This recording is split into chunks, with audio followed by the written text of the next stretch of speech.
4 മണിക്ക് ഒരു പലഹാരം ഉണ്ടായി കുട്ടികൾ സ്കൂളിൽ ഇട്ട് വരുമ്പോൾ ഒരു ചെറിയ പലഹാരം എല്ലാവരും ടേസ്റ്റിയും ഹെൽത്തിയുള്ള പലഹാരമാണ് ഉണ്ടാക്കാൻ പോണത്. ഞാൻ ഒരു അരമുറി തേങ്ങ എടുത്തിട്ടുണ്ട്, തേങ്ങ ചെരുവി എടുത്തിട്ടുണ്ട്. അത് മിക്സിയിൽ അടിക്കാം. കുറച്ച് വെള്ളം ഒഴിച്ചിട്ട് മിക്സിയിൽ അടിക്കാം. പിന്നെ അതെ ഒരു 3 ചെറിയ ഗ്ലാസ്സിൽ പൊടി എടുത്തിട്ടുണ്ട്, അമൃതം പൊടി. കുട്ടികൾക്ക് നല്ലതിന് ശരീരത്തിനും ഹെൽത്തിനും 4 മണിക്ക് സ്കൂളിൽ വരുമ്പോഴും നന്നായി കൊടുക്കാനും അധികം എളുപ്പത്തിലുണ്ടാക്കാനും പറ്റുന്ന പലഹാരം.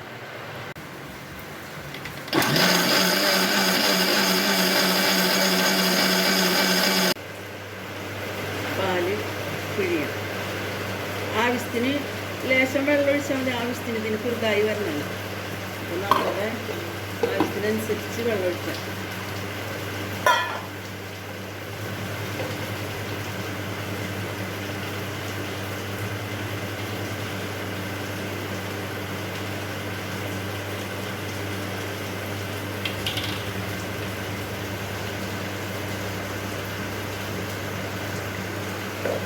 എളുപ്പത്തിലുണ്ടാക്കാം. പക്ഷെ വെള്ളം അധികം നേരം വയ്ക്കൊന്നും വേണ്ട. ഇത് പൊങ്ങാനോ ഒന്നും ഇടുന്നില്ല. ഹെൽത്തി അല്ല, ഈസ്റ്റ് ഒന്നും ഇടുന്നില്ല. കുട്ടികൾക്ക് ഇഷ്ടപ്പെടും.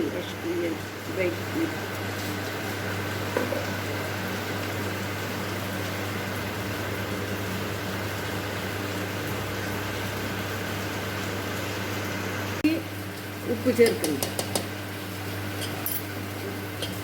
മധുരം വേണ്ടവർക്ക് മധുരം ഇടാം.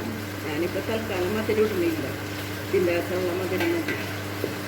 ഓൾറെഡി മധുരം ഉണ്ട് ഇതിന്. ആ മധുരം മതി. ഇത് ഈ പരുവത്തിലെടുക്കണം. അധികം വെള്ളം പാടില്ല. തേങ്ങാപ്പാൽ ആ വെള്ളം മാത്രമേ ഉപയോഗിച്ചിട്ടുള്ളൂ. വേറെ എക്സ്ട്രാ വെള്ളമൊന്നും ഉപയോഗിച്ചിട്ടില്ല. പിന്നെ ഏലക്കായ മണത്തിനൊക്കെ ഇടാം. എൻ്റെ കയ്യിലില്ല ഇവിടെ, അതുകൊണ്ട് പിന്നെ ഇട്ടിട്ടില്ല. പിന്നെ നമുക്ക് കാജു ഇടാം, കിസ്മിസ് ഇടാം, എല്ലാം ചെയ്യും. ഈ പരിപാടി ഇട്ടെടുക്കുന്നു.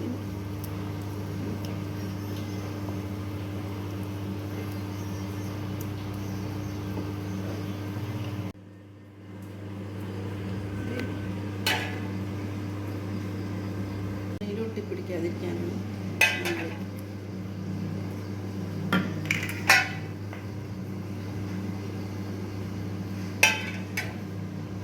കുട്ടികൾക്ക് മധുരം. ഇതിൽ ഓൾറെഡി മധുരം ഉണ്ട്. പൊടിയിൽ, അമൃതം പൊടിയിൽ മധുരം ഉണ്ട്. കുട്ടികൾക്ക് വേണമെങ്കിൽ കുറച്ച് മധുരം ചേർക്കാം.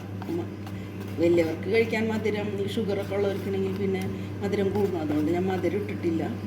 നിങ്ങൾക്ക് വേണമെങ്കിൽ മധുരം ഇട്ടുണ്ടാക്കാം. ഇതേ ഇതിപ്പോൾ 2-3 എണ്ണത്തിനുണ്ടാവും. എണ്ണത്തിലിങ്ങനെ വെച്ചു, പത്രത്തിൽ വെച്ചു. വേണമെങ്കിൽ അപ്പം തന്നെ ഉണ്ടാക്കുന്നത്. വെക്കൊന്നും വേണ്ട. ഈസ്റ്റും ഒന്നും ചേർക്കുന്നില്ലല്ലോ നമ്മൾ. തേങ്ങാപ്പാലും അമൃതം പൊടി, ലേശം ഉപ്പ്, സിമ്പിൾ. വേണമെങ്കിൽ ഏലക്കായ ഇടാം. ഞാനിപ്പോൾ ഒരു ഇതിന് വേണ്ടി ഉണക്കമുന്തിരി ലേശം ഇടുന്നുണ്ട്. ഇത് നമ്മളെ കയ്യിൽ കശുവണ്ടി ഉണ്ടെങ്കിൽ അത് ഇടാം. ഇത് ഉള്ളതിൻ്റെ പേരിൽ കശുവണ്ടി ഇല്ല, എൻ്റെ കയ്യിൽ ഇതിട്ടു.